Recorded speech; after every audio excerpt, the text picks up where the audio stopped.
Hello, dear participants. Welcome to this second technical webinar. Before we start this webinar, I would like to make a few housekeeping announcements. I would like to inform you that this webinar will have two parts. The first part will consist in presentations, and the second part will be questions and answers. The webinar will last 90 minutes, and we would like to ask you, if possible, to rename yourselves, to display the two-letter country code before your name. If you're participating on behalf of an observer organization, please could you display the acronym of your organization. There will be no interpretation provided during this webinar. As explained, we will have two parts in this webinar. In the Q&A session, if you have questions or comments, please raise your electronic hand to request the floor. And once you are invited to take the floor, please unmute yourself and activate your video. We will also be checking the chat function, so if you would like to ask your questions in writing, we will also answer to your questions in the chat function. We are recording this meeting, and this will be made available on the UPOV website and also on the YouTube channel. The Q&A session will not be made available. Thank you very much.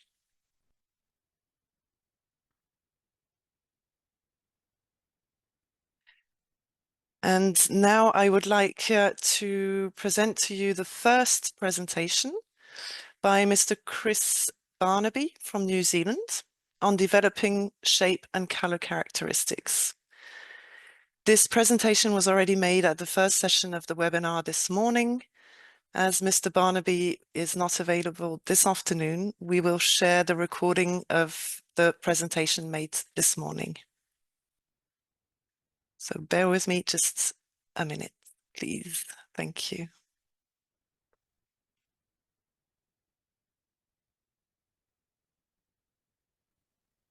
On the way. Well, welcome and hello to everybody. I hope you are either starting your day or halfway through or whatever you might be doing. My name is Chris Barnaby, and I am from the Intellectual Property Office of New Zealand, and in Plant Variety Protection, which is a section of that office. It is my pleasure to provide this introduction to TGP 14. This is an essential reference guide for the drafting and understanding of terminology used in test guidelines. This presentation today is an introduction. I want to emphasize this because the presentation today will not cover a number of aspects that are in TGP 14, and in most cases there is more detail to the topics that I do cover today. I encourage you to explore TGP 14 in its entirety. So as said, this is a glossary of terms used in technical documents. You could say that it is the UPOV way for describing morphology. TGP 14 was originally drafted with the objective of a harmonized set of descriptive technical terms and methods for use in test guidelines. It was observed that there were more than one definition for many morphological terms, depending on the published text reference. This led to a decision to compile a single set of terms consistent for all TGs, and this has led to the development of the existing glossary and the methods we use today. So its origin really is in standard morphology, standard descriptive terms. It is just a way of deciding on one way of doing things so that it's consistent for UPOV and plant variety protection purposes. So what does it cover? It has two main sections. The first one is institutional and technical terms, and the second one is botanical terms. And the two main parts of the botanical terms are shapes and plant structures and describing colour. As many of you know, there are a range of terms, phrases and acronyms that are unique to UPOV or have a particular UPOV meaning. It has been suggested that these institutional and technical terms collectively create UPOV's own special language. This section aims to define and explain all of these in one place. Now, some of the UPOV terminology that is defined in the document, but has already been mentioned in yesterday's seminar, was leading expert, asterisked character, example variety, and grouping characteristics. These terms are all included in the list. In fact, these four are probably crucial to a lot of understanding around using test guidelines and how they are developed. They are very much UPOV language and terminology. So moving on to botanical terms, they are all taken from published texts and should be familiar to many of you. There are a few examples of botanical terms which do have a particular UPOV meaning. For example, let's look at the use of the word tip. For TGP 14, the tip is the most extreme distal point on an organ, where in literature, the tip is often a synonym for apex. Another example would be the term, when you look at types of hair and structures, is pubescent. Pubescence tends to have a more generic definition for hair in UPOV guidelines, where, as some of you probably are aware, pubescence is in itself a particular type of hair. So if we look at shape, of course, there are plane and three-dimensional shapes. There is the apex, there is the base, and we look at ratios. Now for structures, there's information on habit, particularly growth habit. There are attitudes, there are margins, particularly of leaves and other organs. And as mentioned, there is hair, even though we tend to use the more generic term pubescence in many circumstances. Let's shape is a significant one, and this is why it has a quite a substantial part of the document. Now, many of us will know the shapes, ovate, elliptic, and circular, but there are a number of ways to describe shape, and they include ratios or length, width, the position of the borders part, the shape of the base, the shape of the apex, and looking at lateral outlines. I find it's helpful to always perhaps look at an example. So let's take something we all know is strawberries. How do you describe the shape of a strawberry? Firstly, you could start by looking at page 35 in the document. There are actually diagrams of strawberry shapes, and that is the simplest way of describing a shape, essentially in its lateral outline, as seen on the screen. You can also be observed, we can look at ratios of length and width. We can look at the position of the borders part. We can look at shape of the base and shape of apex. Now, the document also provides information on the type of characteristic, as in QN or PQ. It also provides examples of states of expression. Now, for ratio, we always go from very low to very high as an example. So this this type of expression, we can then transfer directly to the test guideline. This is the strawberry test guideline. This is characteristic 28, and here are the list of lateral outline shapes that exist for strawberry.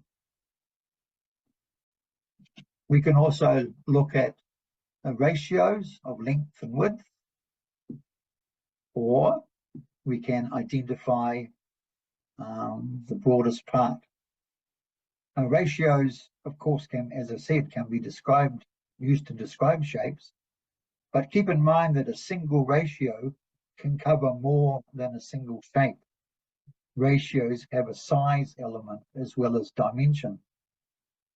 Another useful approach to identifying the broadest part of an organ.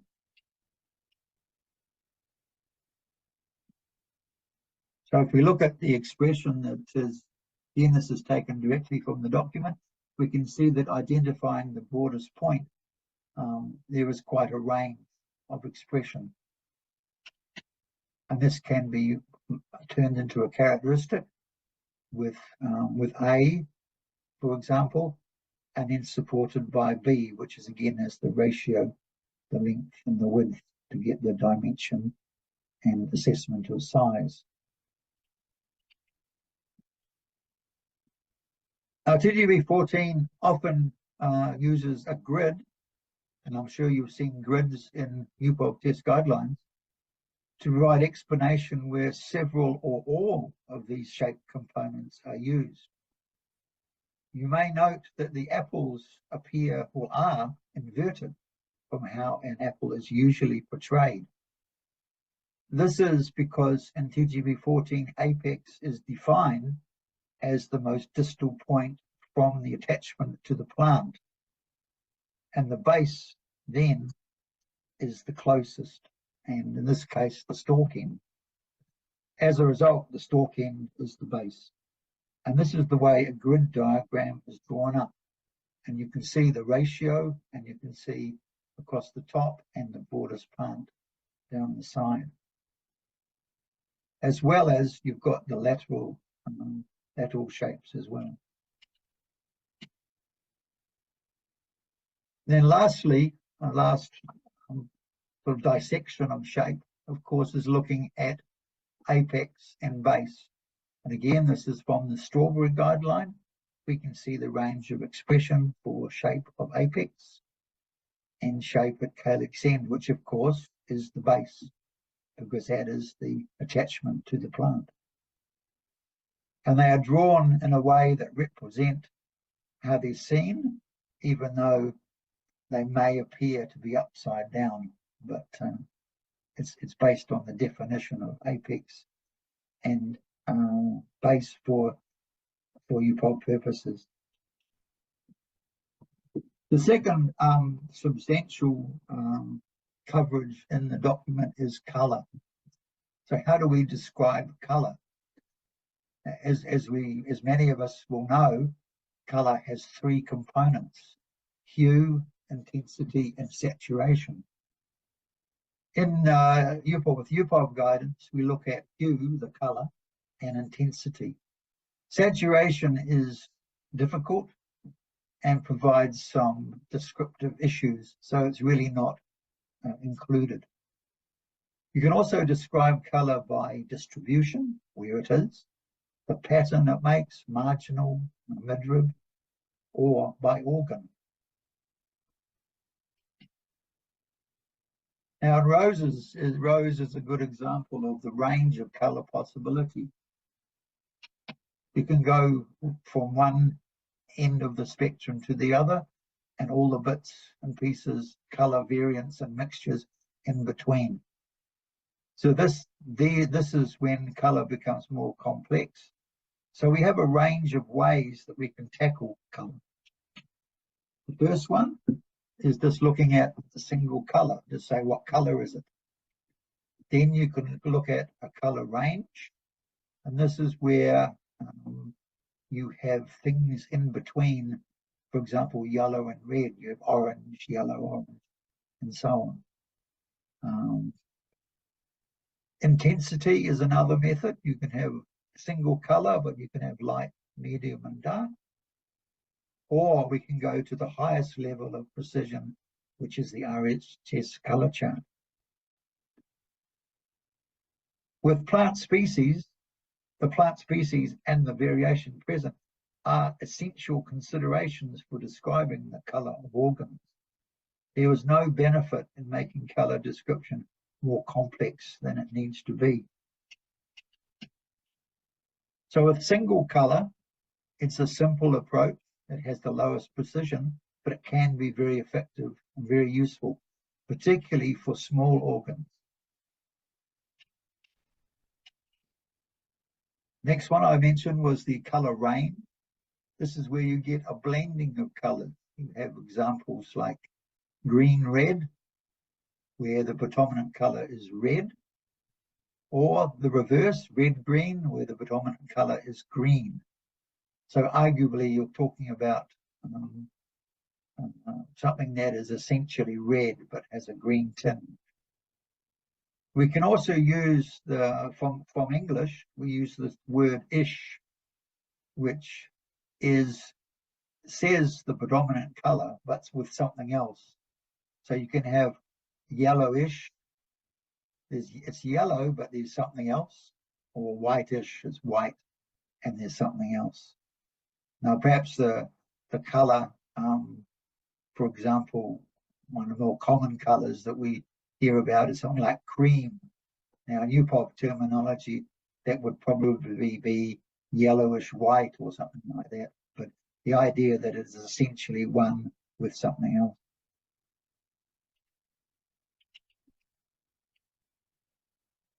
We can also, as I said, look at intensity.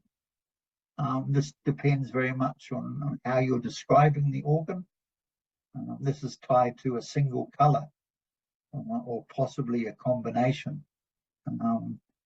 It's often used for describing leaves, where you have, it's green, but then you have light, medium, and dark. So in effect, you need two characters to describe the one aspect that you want to record. In example 2, there's a little bit of a mixture of, you would have white and orange, but then you have light, medium, and dark yellow in the middle. So there's flexibility in the system because, we are dealing with living things, and everything is not always straightforward, even with colors. Now, the ultimate precision is RHS color charts. Now, they are available fairly easily. They are an international standard. There is guidance as to how to use them. It's important to think about the light they are used in.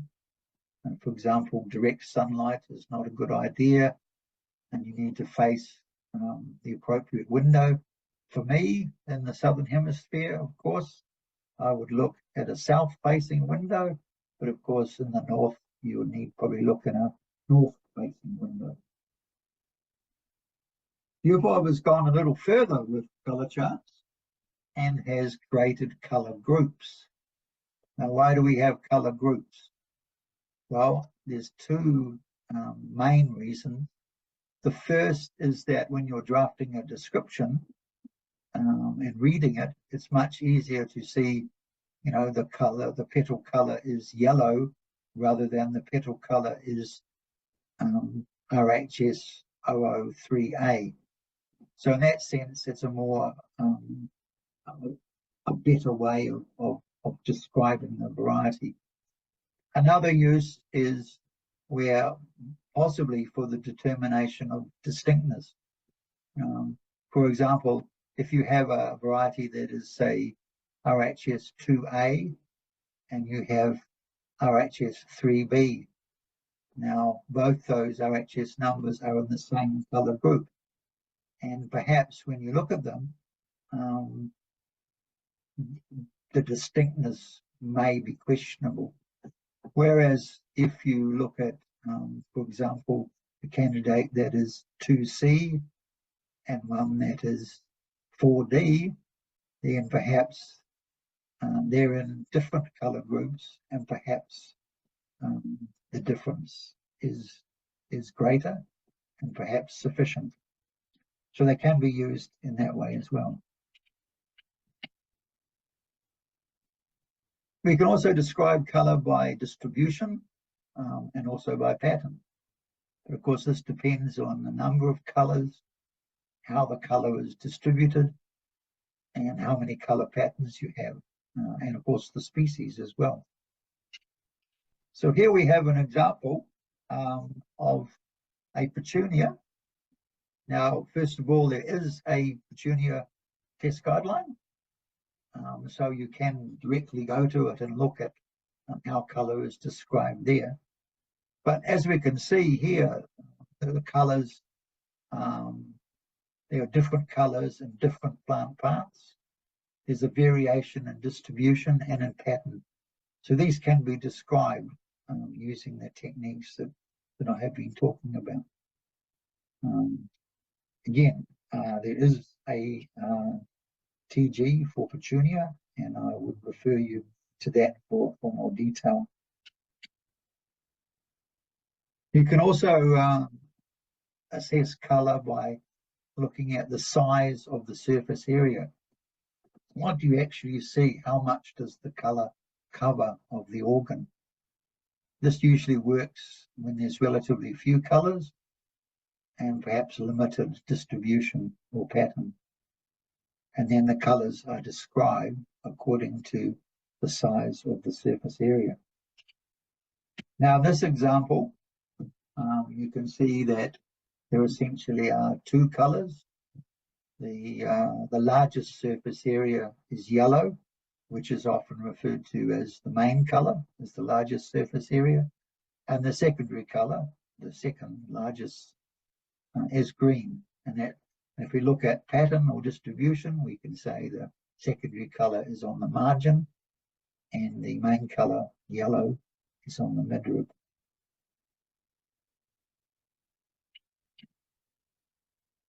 We can also look at color according to the layers, the tissue layers. More commonly, this is referred to as ground color or an over color. The ground color may not always be the largest area, and often the over color is a pattern, flush, spots and blotches, and so on. If we look at an example, we go back to apple. A lot of fruit crops we use this technique to describe a number of fruit crops. So there you have the ground color and the hue, essentially the color of the over color.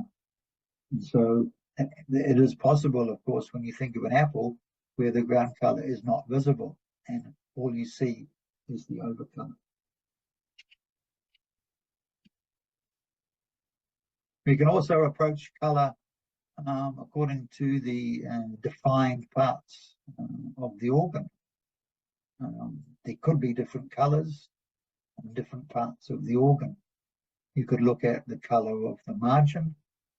You could look at the color of the middle zone. You could look at the color of the base. Or some organs have different intensities of color. They might be lighter at the bottom, darker at the top, and so on.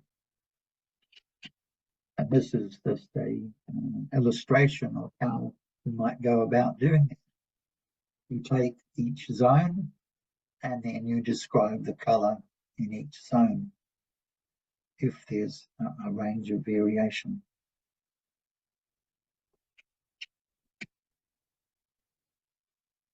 Now, This approach, which is referred to as the Lisbon approach, and there's a little bit of a story about that, but perhaps we'll save that for another day. This approach is when there's quite a level of color complexity on the organ or the plant. And each color is looked at individually, and it's described according to its distribution, its pattern, its area. In a way, it's a combined approach to to what I've been describing. An example of this is the one is Euchera. Many of you may perhaps not know this, but Euchera is probably the most complex color pattern I have encountered. It is too difficult to judge the primary or the secondary color. Here we use all the approaches for each individual color. So we identify the color, and let's say the yellow, we use our RHS color chart. We look at its area, we look at its distribution, we look at its pattern. And we do this for all of them. And there are 3, maybe 4 colors on this plant. Now, of course, there's an age factor on the leaf. We have to take that into account. But this is possibly the ultimate example of describing color when you get this kind of expression.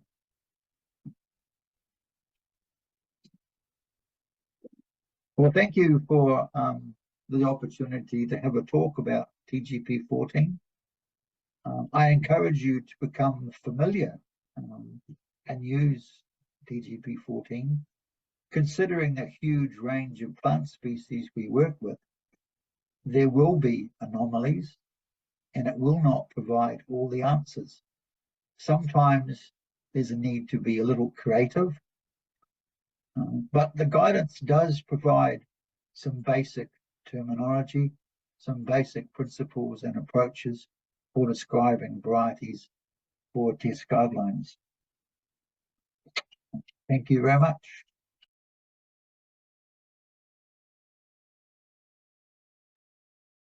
Okay, so thank you to Chris for making this presentation this morning. We will now move to the second presentation of this webinar. So I would like to ask Pavla Bimova from the Czech Republic to take over, and she will make a presentation on type of characteristics and their effect on distinctness. Pavla, the floor is yours. Thank you. Thank you, Jessica.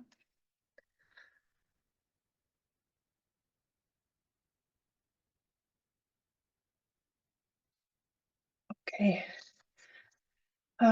Good morning, good afternoon, and good evening to all of you. My name is Pavla Bimova, and I work at the Central Institute for Supervising and Testing in Agriculture in the Czech Republic. First of all, I would like to thank UPOV for the opportunity to speak today. It's a pleasure to present on the topic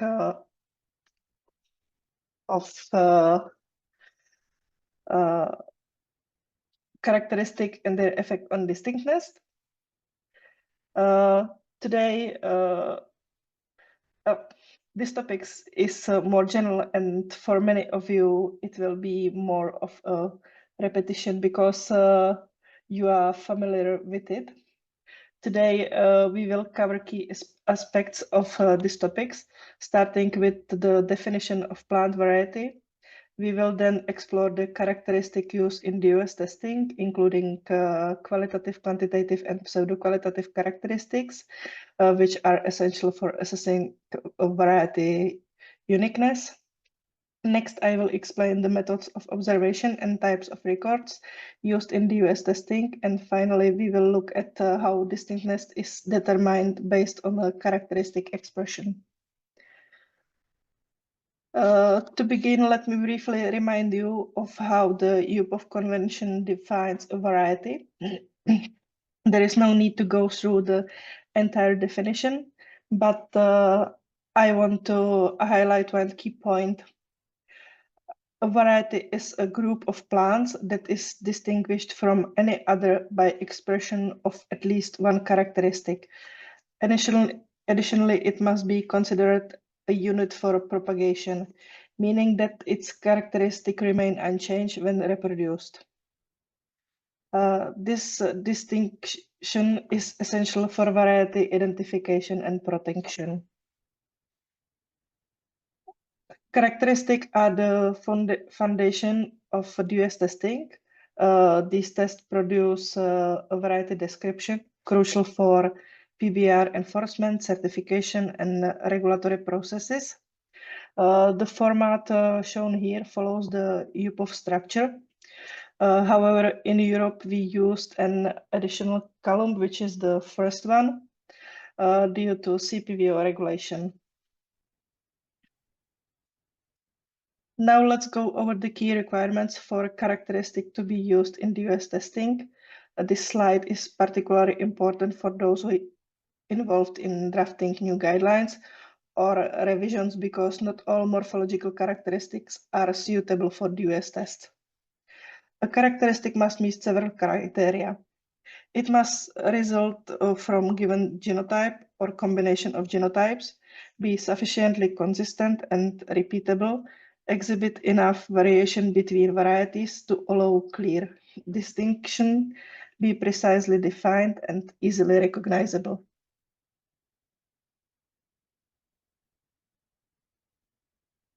To avoid ambiguity and meet the requirement for uniformity and stability. One common question is whether a characteristic in the US testing needs to have a commercial value. While it may have commercial value, it is not a requirement.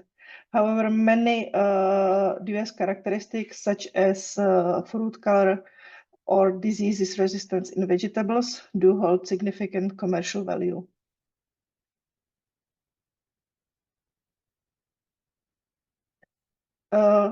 Next, let's look to the different types of characteristics found in technical guidelines.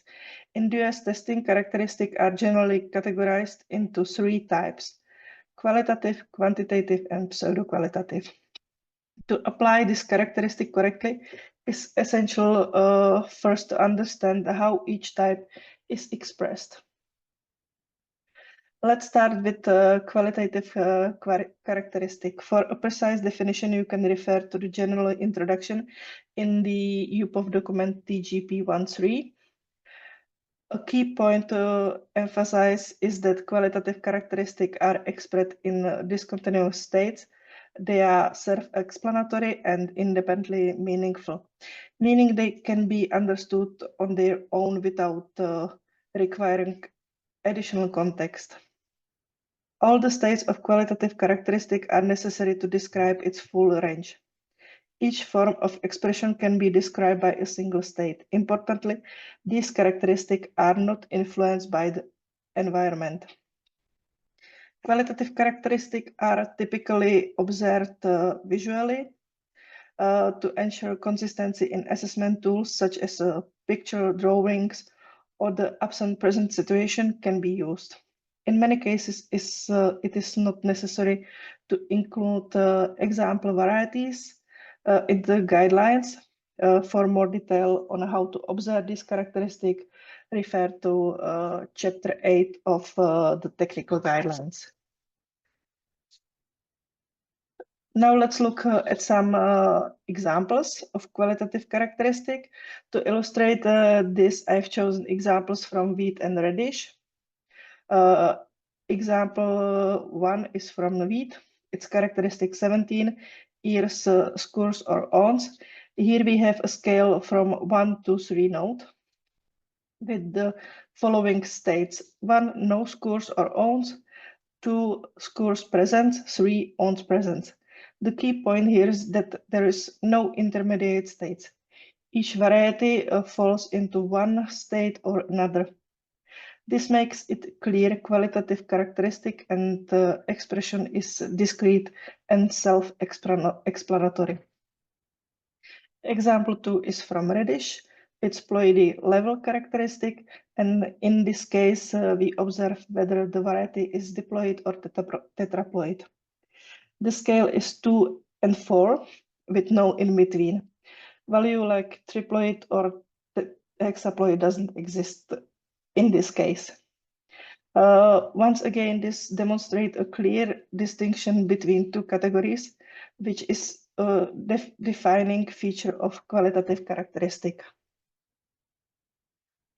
You can also find scales such as 1 and 2 or even 1 and 9 in qualitative characteristic. Example 1 is from the P guideline. The characteristic is the type of starch grain. The variety will have either Note 1, simple starch grains, or Note 2, compound starch grains. There is no in-between option, it making it a clear qualitative characteristic with a scale of 1 and 2. Example 2, here is the characteristic of hardness on external surface of the wheat. The scale is 1 and 9 note. Note 1, hairs are absent, and note 9, hairs are present. Again, there is no intermediate states, which makes it another qualitative characteristics. Now let's move on the quantitative characteristic. As with qualitative characteristic, you can find the precise definition in TGP 1.3. A quantitative characteristic covers the full range of variation from one extreme to another. It can be recorded on a continuous or discrete linear scale, and the range of expression is divided into several states for description purposes. Unlike qualitative characteristic, the test guidelines do not specify the exact differences needed for distinctness in quantitative characteristics. This characteristic can be visually observed, measured, or counted. You will often find example varieties in the technical guidelines to help with assessment. For more details on how to observe this characteristic, again, you can check Chapter 8 of the technical guidelines. Let's look into an example of quantitative characteristic from this one is from tomato guideline. There is characteristic 29, fruit, ribbing, and pedanco, and the scale range from 1 to 9. It's important to know that this scale is 1 to 9, not only 1 and 9. If you refer to the guideline, you will see only the picture and the upper green rows of the scale.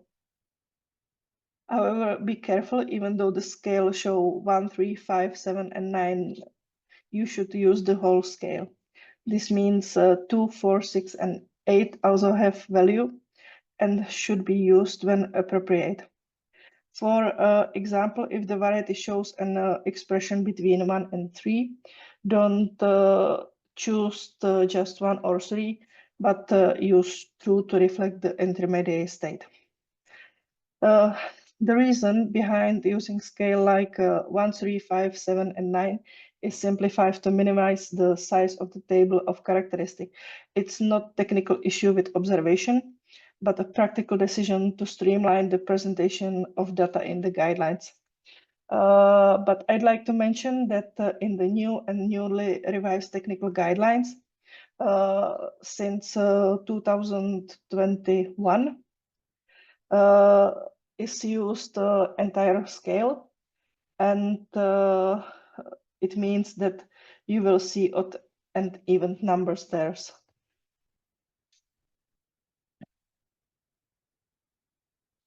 We've discussed the 9-known scale, but now let's look at the condensate scale, which you may also encounter. One example is the 1 to 5 scale. A good example. Oh, sorry. I skip it. Oh, sorry. Let's continue discussing the 9-node scale, which can vary slightly in different technical guidelines. Version 1 is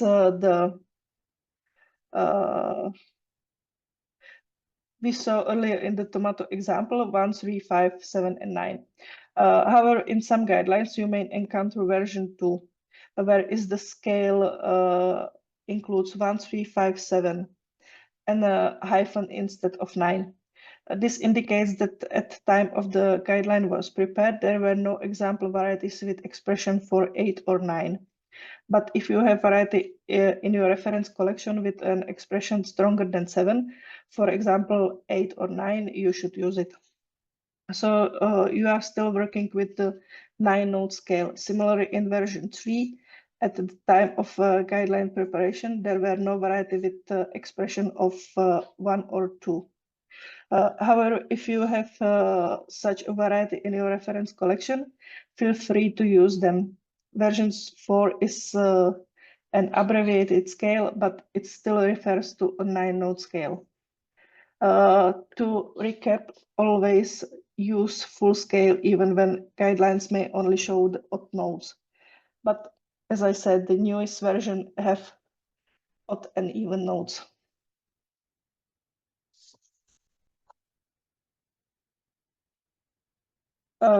We've discussed the 9-node scale, but now let's look at the condensate scale, which you may also encounter.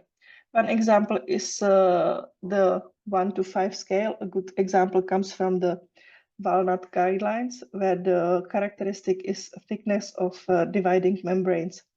Here the scale is just 1, 2, 3, 4, and 5, no more nor less. The reason for condensate scale like this is that it is difficult to observe 9-node differences in certain characteristics. For instance, you can't measure or touch the feature, so broader range or value isn't possible. Finally, there is the 1 to 3 condensate scale seen in the old guidelines for lowest leaves. Hardness of sheets. Here there are only 3 states because the part of the organ being observed is so small that we can't see or measure the 9-node differences. In such cases, we are limited to just 3 observable states. Other example of the 1 to 3 condensate scale, including blistering of the leaf blade or pubescence of the blade, where it's not possible to discern or objectively measure more than 3 distinct states. Now let's move to the pseudo-qualitative characteristic. Again, definition is in TGP 1.3. Pseudo-qualitative characteristic exhibit a range of expression that is at least partly continuous, but varies across multiple dimensions.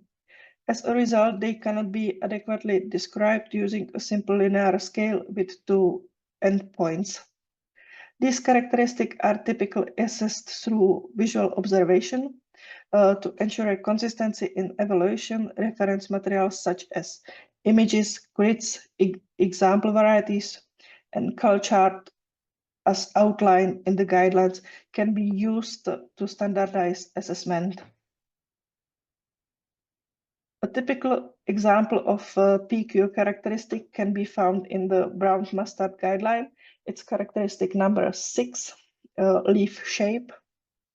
The light green arrow represent 1 dimension, relative width ranging from broad to narrow. The dark green arrow represents another dimension, indicating the position of the broadest part, which varies from below the middle to above the middle. Additionally, if we examine the shape corresponding to node 6, it doesn't align with either the light green or dark green arrow, illustrating how certain shapes fall outside a simple 2-dimensional classification. Many guidelines use similar grid to aid in understanding fruit of leaf shape classification, making this a typical example of pseudo-qualitative characteristics. Color is another typical example of PQ characteristic. This slide presents an example from the tomato guidelines, specifically the characteristic fruit color. The observed color include cream yellow and orange. Since this characteristic includes 7 distinct notes, it is classified as a PQ rather than purely qualitative or quantitative. The type of characteristic is clearly indicated in the guidelines. In the last version, you can found it in first row, where characteristics are labeled as PQ, QN, or QL. In older version, the indication was placed in the first column instead. However, some very old guidelines still lack this information. For example, the PRTG from 2000 doesn't include characteristic types, but rest assured, missing indication will be added during the next revision of these guidelines. This flowchart provides a simple and effective method for identifying different types of characteristic expression, making it valuable tool for guideline drafters. If the characteristic is expressed in discontinuous state, it is classified as a qualitative characteristic, where expression is either absent or present. If the characteristic is not expressed in a discontinuous state, an additional question must be considered. If the characteristic varies in only one dimension, it is classified as a quantitative characteristic. If the characteristic varies in more than one dimension, it is pseudo-qualitative characteristic, typically associated with a shape and colors. When observing characteristic, there are 2 primary methods. It's visual observation and measurement. Visual observation involves sensory assessment, not only through sight, but also through smell, taste, and touch. This method relies on expert judgment using various reference points such as example varieties, pictures and drawings, grids, side-by-side comparison, colors charts, and so on. Because visual assessment is based on expert interpretation, it requires trained and experienced specialists to ensure accuracy and consistency. This method is generally quicker and more cost-effective than measurement. Measurement is an objective observation based on calibrated linear scale using instruments such as rulers, weighting scales, colorimeters, dates or counts, or image analysis. While more precise measurement is often time-consuming and costly. However, it is essential in a case where precise data is required, such as when examining distinctness in trials with a large number of varieties. The measured data is later covered into notes for documentation or used in statistical analysis. Now let's discuss the type of records we obtain from observation. The abbreviation G indicates a single record for a group of plants or plant parts. This method is preferred when variation within variety is minimal compared to variation between varieties. The record is based on the overall assessment of the plot, resulting in one assigned node. For example, this applies to characteristics like leaf color, seed color, or flowering time. It can also be based on overall observation of plant parts taken from a group. Since we recorded only one node per variety, statistical analysis is generally not applied. Here we have a great visual example taken from TGP 9.2 document. If you look at page 18, you will find a clear and detailed explanation of G records. As shown in the image, in all cases, we collect single variety records, meaning that for each variety, we assigned just one node based on the overall assessment of a group of plants.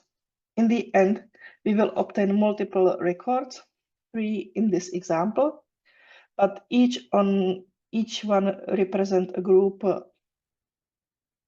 While we are observing plants as a group, we can also calculate the mean to better understand the characteristic. Now let's look at another type of record, a single observation with abbreviation S, where data is collected from individual plants or plant parts. On the right, you can see an example from TGP 9.2. Unlike G records, where we assign a single node from a group, here we measure individual plants to determine the precise expression of a variety. After collecting the data, we can calculate the mean, but the key difference is that we measure each plant or a specified number of plants according to the guidelines. This method is commonly used for self-pollinated species where measurements are taken from individual plants. However, it is especially important for cross-pollinated species, such as grasses, where variation between varieties is higher than variation between varieties. In such cases, every plant in the trial must be measured. For example, if a repetition includes 60 plants, all 60 must be measured. The collected data is then processed using statistical analysis to ensure accuracy and reliability. Now let's look at the abbreviation you might find in the guidelines.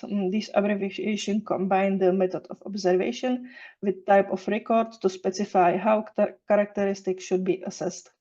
For measured characteristic, MG means the characteristic is measured, but only for a group of plants or plant parts, not each individual plants. MS means the characteristic is measured for all individual plants in the trail. For visual observation, VG means the characteristic is observed visually based on an overall assessment of the group or plot. VS means the abbreviation is also visual, but you must assess each individual plant or plant part separately. Understanding this abbreviation is essential for correctly applying the guidelines in trails. And again, where you can find this indication in our guidelines. In the newer version of the guidelines, the method of observation and type of records are clearly identified in the first row. Here you can see an example where sometimes two options are available, allowing you to choose between measuring individual plants or conducting a visual observation of a group, whichever is more suitable for you. In older version, this information is found in the first column instead. And again, we have some older guidelines still not included this indication, but they will be added in the next revision. Now we have a clear understanding of the different ways a characteristic can be expressed. We have explored how characteristic can be qualitative, quantitative, or pseudo-qualitative, as well as the different method of observation and the record types used in trails. With this knowledge, we can now apply these principles effectively when assigning plant varieties. Now let's talk about how we apply characteristic expression in distinctness assessment. Here we have the official definition of distinctness. I won't read the entire text. What's most important to remember is that variety must be clearly distinguishable from any variety of common knowledge. This distinctness must be based on the expression of at least one observed characteristic. This principle ensures that each variety is unique and can be properly identified. What does distinctness mean when we talk about qualitative characteristic? In qualitative characteristic, difference between two varieties are considered clear if at least one characteristic has an expression that falls in two distinct states. There is no overlap. One variety belongs to one state and another variety belongs to other state. This makes the distinction very clear with no doubt or ambiguity. To illustrate this, we return to the example we saw at the beginning.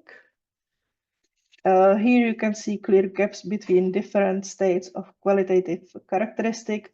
For example, distinct separation between simple and compound structure of grains, a clear difference between hardness being absent or present, no intermediate states between nodes in a characteristic like scores or ons, sharp distinction between diploid or tetraploid varieties. In all these cases, we are dealing with a black and white situation. There is no overlap or uncertainty.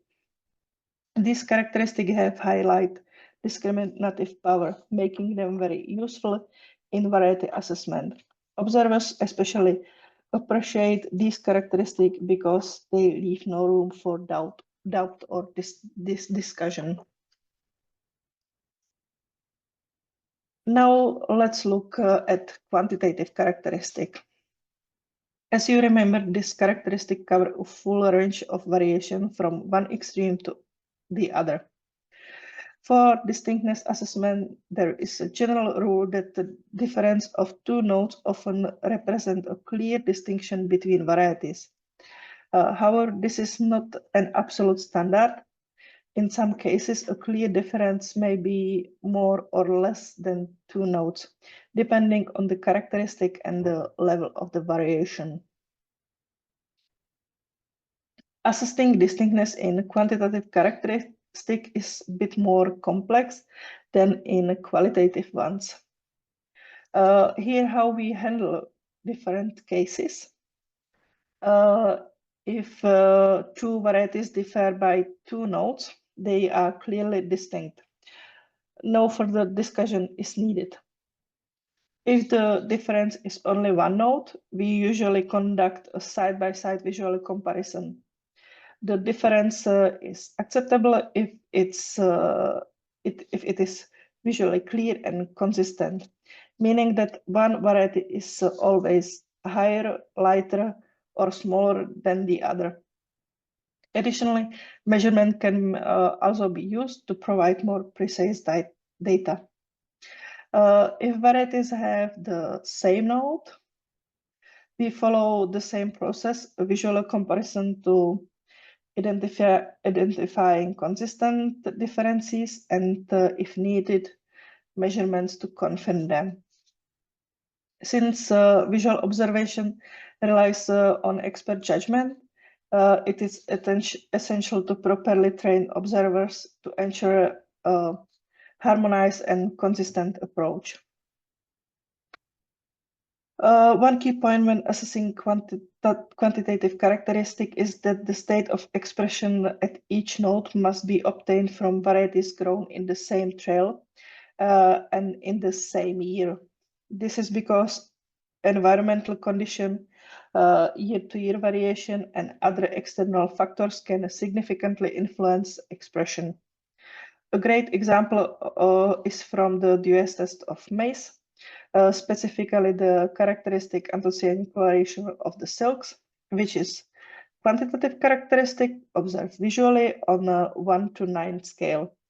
The images here show the same variety, which serve as an example for node 3, but observed in different years. You can see the large differences in expression across years. This is why it is crucial to evaluate all varieties under the same condition to ensure reliable and consistent assessment. Earlier, we discussed that a difference of 2 nodes is often a good indicator of distinctness in quantitative characteristic. However, this rule is applied mainly to 9 and 5 node scales. With a condensate scale, such as 1 to 3 scales, the 2 node difference rules is strictly required for a characteristic to be considered clearly distinct. Let's go back to our example, hardness of the sheet. In this case, a variety with node 1 is clearly distinct only from variety with node 3.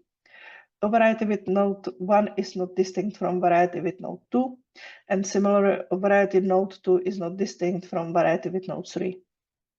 Because of this, condensate scale have very low discriminative power, so we must to be cautious when using them for distinctness assessment.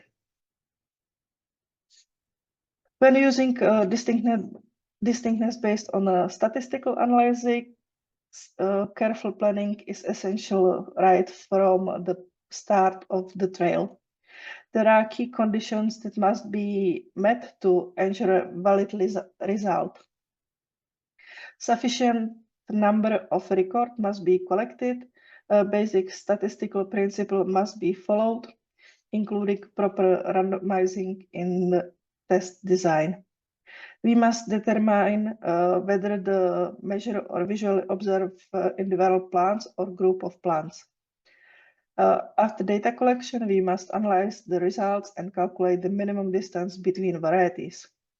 For more details on statistical method, you can refer to TGP 8, which provide guidance on appropriate statistical technique for different cases. Now let's discuss pseudo-qualitative characteristic. As we've seen, these characteristics vary in more than one dimension and are distributed across a scale. The number of nodes needed to establish distinctness can be influenced by several factors, including location, year, environment, and natural variation. Because of this, there is no fixed rule for how many nodes indicate a clear difference. As with the quantitative characteristic, it is crucial that all varieties are assessed in the same trial and in the same year to ensure consistency. However, distinctness is in a pseudo-qualitative characteristic must be determined case by case rather than following strict numerical rules. Let's look at an example of distinctness in pseudo-qualitative characteristic. Here we see different fruit shapes of tomato.